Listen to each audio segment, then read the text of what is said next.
अस्सलाम वालेकुम, कैसे हैं आप सब लोग। मैं उम्मीद करती हूँ कि आप सब बिल्कुल ठीक होंगे। Welcome back to my channel. आज जब मैं सुबह सुबह उठी ना तो वीकेंड था, तो आज हम थोड़ा सा लेट उठे थे, तो देखा कि आज जो है बच्चों की रूटीन से थोड़ा सा चेंज था। पहले जो है स्कूल टाइमिंग्स पे उठते थे, तो आज थोड़ा लेट उठे, तो आगे देखा कि ये कैट जो है ना मेरा वेट कर रही थी। ये स्कूल टाइम में ना ज़रूर आती है मेरे घर, बिल्कुल साथ वाले घर नेबर की है, लेकिन ये ज़रूर आती है। तो सुबह सुबह उठते ही जो है वीकेंड है, तो वीकेंड की फरमाइशें शुरू हो गई थी कि आज जी पराठे होने चाहिए घर के। तो मैंने कहा कि रामू काका को ज़रा जो है एक्टिवेट किया जाए, तो रामू काका को फटाफट से मैंने कमांड दे दी थी। अपना आटा जो था वो मैंने गूंदने के लिए रख दिया था। तो यहाँ पे मैं कर रही हूँ अपने नाश्ते की तैयारी। तो मैंने जो है वो वीकेंड के हिसाब से मैंने कहा थोड़ा नाश्ता कर लिया जाए, साथ में सूरत सुन रही थी।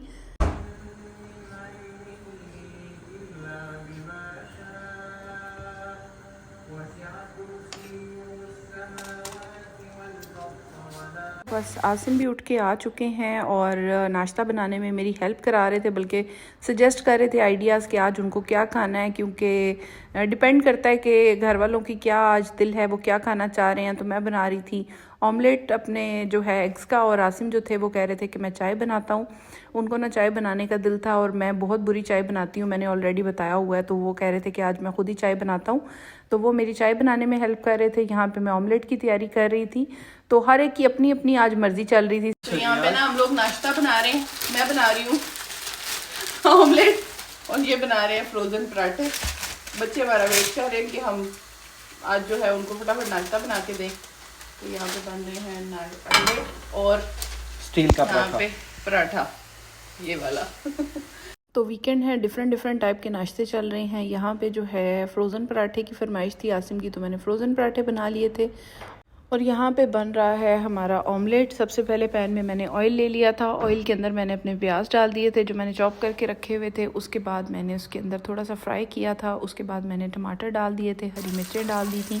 बहुत ही आसान तरीका है, इसकी कोई डेफिनेट टेक्निक नहीं होती।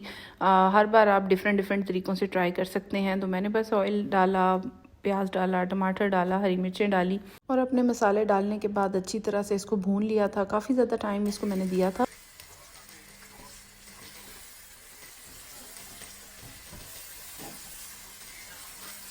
तो जब अच्छी तरह से ये मैंने भून लिया था मसाला, तो इसके अंदर फिर मैंने जो है अनियंस डाले थे।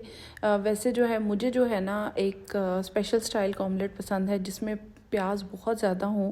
अनियंस मुझे बहुत अच्छे लगते हैं और अच्छी तरह से फ्राई हुए हों। उनका जायका भी बहुत अच्छा आता है अंडों के अंदर। और कई बार मैं इसमें अंडे जो है ना वो जो है स्क्रम्बल करने के बाद भी डाल देती हूँ, फेंटने के बाद डाल देती हूँ, लेकिन कई बार मैं इनको स्ट्रेट अवे ऐसे ही तोड़ लेती हूँ इसके अंदर।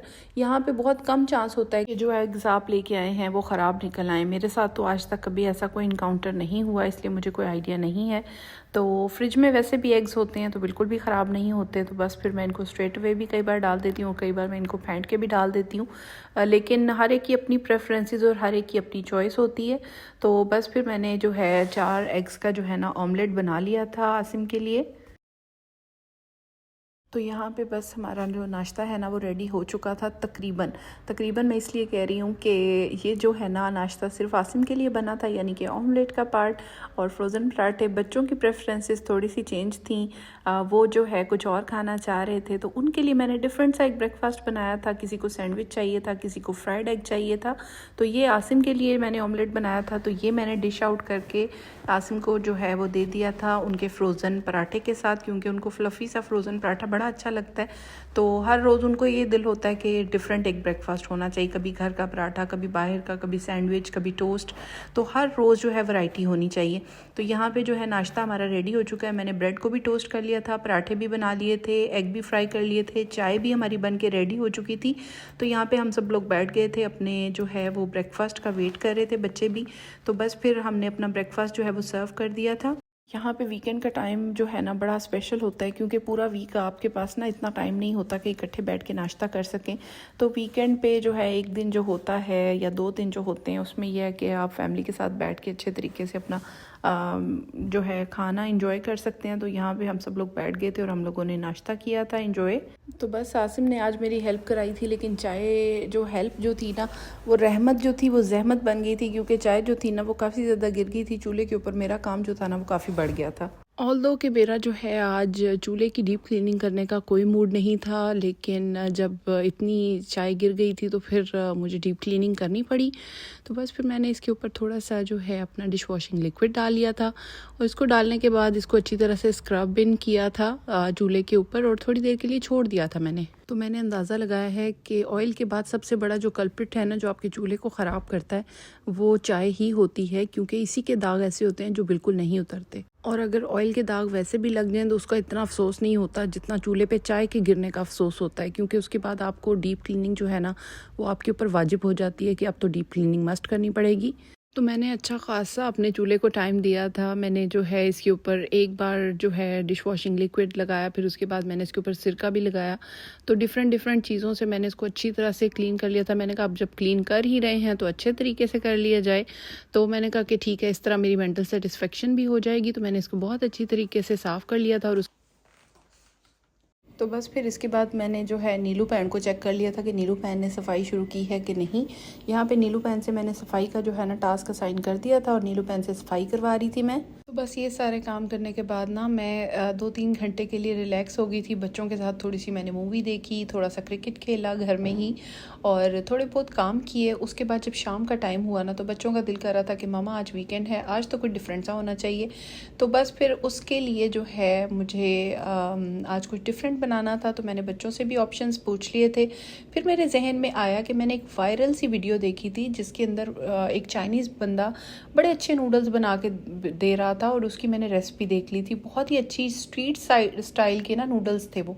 तो मुझे वो बड़े अच्छे लगे। मैंने कहा क्यों ना आज इस रेसिपी से ना मैं नूडल्स ट्राई करती हूँ। मेरे हस्बैंड को नूडल्स बहुत ज़्यादा अच्छे लगते हैं, तो मुझे बड़ा अच्छा लगता है उनके लिए खाना बना के। तो मैंने कहा आज नूडल्स ही बनाती हूँ। तो इसलिए मैंने जो है ना नूडल्स के लिए कैरेट ले ली थी, चिकन ले लिया था, शिमला मिर्चें ले ली थी, प्याज ले लिए थे। ये 4 चीज़ें जो है मैंने नूडल्स के लिए ली थी। और अब मैंने कहा चिकन को कट कर लेते हैं। मैंने कैरेट और शिमला मिर्चें जो हैं बड़ी बड़ी, उनको वैसे ही कट कर लिया था और प्याज भी जो हैं वो मैंने मोटे मोटे से कट कर लिए थे। बहुत ज़्यादा बारीक नहीं कटिंग होती, क्योंकि ये स्ट्रीट स्टाइल की नूडल्स हैं, इनमें बारीक कटिंग नहीं होती चीज़ों की। तो बस फिर झटपट मैंने चिकन भी जो है ना वो बड़ा मोटा मोटा सा, मतलब यानी कि बड़े बड़े पीसीस में जो है ना वो कट कर लिया था। उसके बाद मैंने जो है अपनी खुली सी एक कढ़ाई ले ली थी, उसके अंदर मैंने ऑयल डाल लिया था।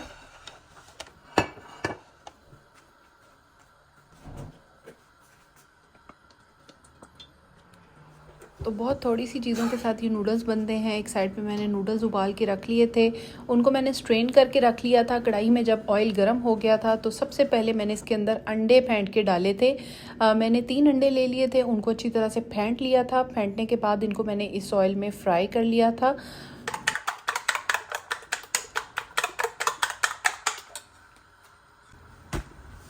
तो नूडल्स के लिए जब अंडे डालते हैं ना, तो उसके बाद इनको हिलाना नहीं होता। जैसे ही ये फ्लफ़ आउट होना स्टार्ट होते हैं ना, तो साथ ही फिर उसके अंदर चम्मच ज़ोर ज़ोर से चलाते हैं, जिससे अंडे फैल भी जाते हैं और अच्छी तरह से कुक भी हो जाते हैं।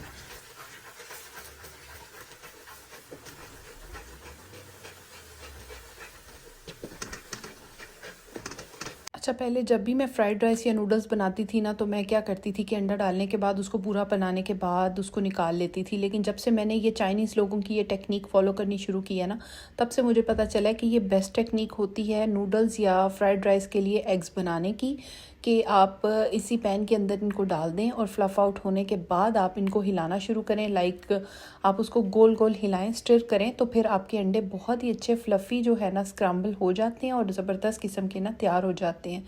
और देखें, बस अंडा मैंने जब फ्राई कर लिया था तो इसको मैंने निकाल लिया था अपनी कढ़ाई के अंदर से। तो पहला स्टेप तो हो चुका था। अब मैंने इसके अंदर डाल दिया था अपना चिकन।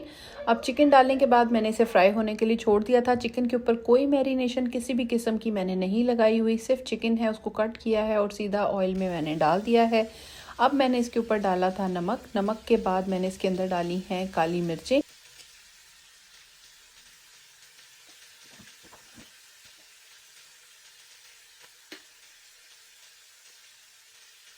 थोड़ा सा अपने टेस्ट बड्स को सुकून देने के लिए मैंने इसके अंदर सुरख मिर्चें भी डाल ली थी, यानी कि एक चुटकी से थोड़ी सी ज़्यादा। और अब इसने अच्छी तरह से मैंने फ्राई कर लिया था। बस ये मसाले मैंने ऊपर से ही लगाए हैं, कोई भी मसाला मैंने इनके अंदर नहीं डाला। चिकन बिल्कुल मैंने ऐसे ही डाला था।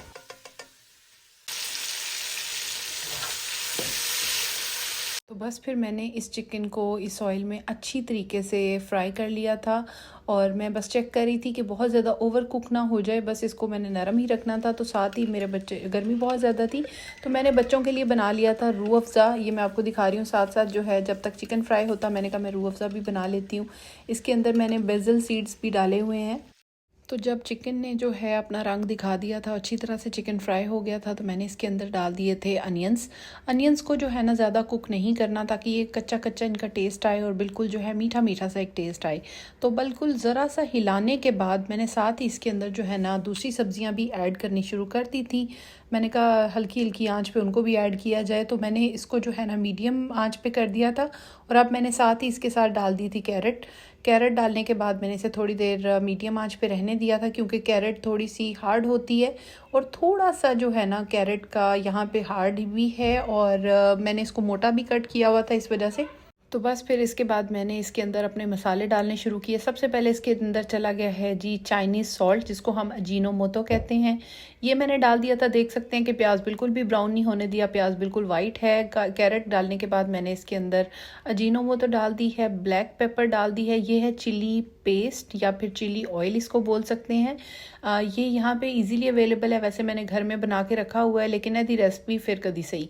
तो ये मेरे पास बना हुआ था ऑलरेडी, तो मैंने इसके अंदर ये ऐड कर दिया था। अगर आपके पास ना हो तो आप इसे जो है इसकी रिप्लेसमेंट में आप चिली फ्लेक्स डाल सकते हैं, और इसके अलावा जो है आप चिली गार्लिक सॉस भी इसके साथ डाल सकते हैं, उसका फ्लेवर भी बहुत अच्छा आता है। तो मैंने इसको डाल दिया था और उसके बाद मैंने अच्छी तरह से इसको कुक कर लिया था, और इसके बाद इसके अंदर मैंने बाकी सब्जियां भी ऐड कर दी थी। इसके बाद मैंने इसके अंदर ना कैबेज डाल दी थी, बंद गोभी। मुझे बंद गोभी बहुत ज़्यादा पसंद नहीं है, इसलिए मैंने बहुत थोड़ी सी डाली थी। ये भी मैंने मोटी मोटी कट की हुई थी, और साथ ही फिर मैंने कैप्सिकम डाल दिए थे। यानी कि बिल्कुल जो है बस ये 2 मसाले डाले हैं, और बाकी सारी चीज़ें जो है वो ऑयल में डाल दी थी। और इसके बाद मैंने थोड़ी सी बारबेक्यू सॉस डाल दी थी, और ये डालने के बाद मैंने इसके अंदर नूडल्स भी ऐड कर दिए थे। नूडल्स ऐड करने के बाद अच्छी तरह से इसको मिक्स कर लिया था, और इन सारी सॉसेस के साथ इसको अच्छी तरह से जो है ना वो मिक्स आउट कर लिया था। इसके बाद स्टार ऑफ द शो यानी कि इसकी वो सॉस जिसकी वजह से इसका टेस्ट बहुत अच्छा बनता है, जिसको रिप्लेस नहीं किया जा सकता, वो है ओएस्टर सॉस। वो इसके अंदर मैंने ऐड कर दी थी। उसकी कोई रिप्लेसमेंट नहीं है, बाकी सारी चीज़ें जो है वो टेस्ट इन्हेंसर्स हैं, पर ओएस्टर सॉस जो है ना वो इसकी रेसिपी में कांस्टेंट है, वो ज़रूर होनी चाहिए, तभी आपकी नूडल्स जो है ना वो रेस्टोरेंट स्टाइल की या फिर स्ट्रीट फूड स्टाइल की बनेंगी, बहुत ही मज़े की। इसकी वजह से इसके अंदर फ्लेवर आता है। तो बस फिर मैंने वो डालने के बाद इसको अच्छी तरह से हिला लिया था, और यहाँ पे मेरे नूडल्स जो है ना वो बन चुके हैं। बस जब मैंने ओएस्टर सॉस डाली तो मैंने इसका फ्लेम बंद कर दिया था, और ये जो हमारे एग जो हमने शुरू में फ्राई करके रखे थे वो इसमें मैंने ऐड कर दिए और इसको अच्छी तरह से मिक्स कर लिया है। बस इतना सा तो इनका काम था। कच्ची कच्ची सब्जियां और बीच में वो नूडल्स और स्पाइसी सॉस, और ये सॉसेस मिला के ज़बरदस्त कॉम्बिनेशन बन गया था। अच्छा, तो नूडल्स से हो गए थे मेरे बच्चे राज़ी, तो अब शोहर को भी राज़ी करना था। मेरे हस्बैंड को रैप्स भी बहुत पसंद हैं, तो मैंने आज स्पेशली उनकी फरमाइश के ऊपर जो है रैप बनाए थे। यहाँ पे मैं इस पे लगा ली हूँ गार्लिक सॉस। तो गार्लिक सॉस लगाने के बाद मैं सिर्फ असेंबलिंग कर रही हूँ। ये टोर्टिला रैप है। तो मैंने जो है चिकन जो है वो ऑलरेडी स्टीम करके रख लिया था, वो चिकन मैंने इसके अंदर डाल दिया है, और इसके साथ ही मैंने फ्रेश वेजिटेबल्स डाल दी थी जितनी भी मैंने कट की हुई थी। अनियंस थे, उसके बाद खीरे मैंने कट किए हुए थे, खीरों को भी मैंने डाल दिया था। उसके बाद टमाटर थे और कैप्सिकम थी, और उसके बाद लेटस। ये सारी जितनी भी आपके पास सब्जियां अवेलेबल होना, सब्जियां खिलाने का बेस्ट तरीका है कि उन्हें रैप्स में खिलाएं, क्योंकि ना बच्चे बड़े नखरे करते हैं और सब्जियां नहीं खाना चाहते। तो बेस्ट तरीका यही होता है कि उनको रैप्स में और सैंडविचेस में खिलाया जाए। इससे 2 फ़ायदे होते हैं, एक तो आपकी फ्रिज साफ़ हो जाती है, दूसरा जो है आपके बच्चे भी राज़ी, और तीसरा जो है सब्ज़ी भी बुरा नहीं मानती। तो रैप्स बनाने का एक ही तरीका है, टोर्टिला रैप होना चाहिए। अंदर आप चिकन डालें, अपनी मर्ज़ी की सारी तरह की सब्जियां डालें, और सॉसेस जो है ना जो आपको अच्छी लगे। मेरे हाथ में तो जो सॉस आई ना मैंने सारी डाल दी। मस्टर्ड, चिली गार्लिक, बारबेक्यू, फिर उसके बाद मैंने डाल दी थी मेयो, और उसके बाद देखें जी रैप को मैंने अच्छी तरह से फोल्ड आउट कर लिया। इसी तरह मैंने सारे रैप बना लिए थे, और उनको बनाने के बाद मैंने एक साइड पे रख दिया था। और जब ये सारे तैयार हो चुके थे तो फिर मैंने कहा कि इकट्ठा जब भी कोई खाएगा उसको फ्रेशली जो है ना मैंने सैंडविच मेकर के अंदर प्रेस कर लिया था। अगर आपके पास सैंडविच मेकर ना भी हो तो इसे पैन पे भी बनाना बहुत ईजी है, सिर्फ आपने इसको टोस्ट करना है। ऑलरेडी कुक्ड सारी चीज़ें होती हैं, तो फ्रेश फ्रेश इनका जायका आता है, बहुत ही रिफ्रेशिंग सा ये रैप बनता है। तो बारी आ चुकी है फाइनल स्टेप की। मैंने सैंडविच प्रेस लिया और उसके अंदर बस फिर मैंने अपने सारे रैप्स को इकट्ठा रख के अच्छी तरह से टोस्ट होने के लिए छोड़ दिया था। जब ये टोस्ट हो गए थे तो फिर मैंने इनको निकाल लिया था। तो वीकेंड था, मैंने कहा हस्बैंड के लिए अच्छा सा फूड सर्व करती हूँ। यहाँ पे मैंने अपने हस्बैंड का रैप जो है वो रेडी करके रख लिया था। बच्चों को भी मैंने रैप दे दिए थे और साथ ही जो है मेरी नूडल्स भी तैयार हो गई थी, तो फिर मैंने नूडल्स को भी जो है ना वो सर्व आउट कर लिया था। तो इसे कहते हैं परफेक्ट वीकेंड की परफेक्ट रेसिपी। और वीकेंड को अच्छा बनाने का इससे और अच्छा क्या तरीका हो सकता है कि आप अपना फेवरेट फूड अपने बच्चों के साथ आराम सुकून से अपने घर में बना के खाएं और आप जो है अपने हस्बैंड से भी तारीफ़ पाएं और अपने बच्चों से भी। इतना अच्छा मेरा रैप बना था, इतने अच्छे नूडल्स बने थे कि मेरे मुंह से बेसाख्ता निकल गया। ओए होए होए। ये प्लेट मैंने बनाई थी अपने हस्बैंड के लिए और इसी तरह से बाकी सब प्लेटर जो है ना मैंने अपने बच्चों को भी इसी तरह से प्लेटर बना के सर्व किया था। उनको बड़ा अच्छा लगा था ये आइडिया और उनको बहुत ज़्यादा पसंद आया था। तो ये रैप बनाने के बाद और नूडल्स बनाने के बाद मुझे ये आइडिया हो चुका है कि नूडल्स की गेम काफ़ी अप हो चुकी है और रैप्स की तो आखिर ही हो चुकी है। तो आई होप आपको मेरा आज का व्लॉग काफ़ी पसंद आया होगा। अगर आपको मेरा व्लॉग पसंद आया हो तो please don't forget to subscribe, like, share and comment. Thank you so much for watching.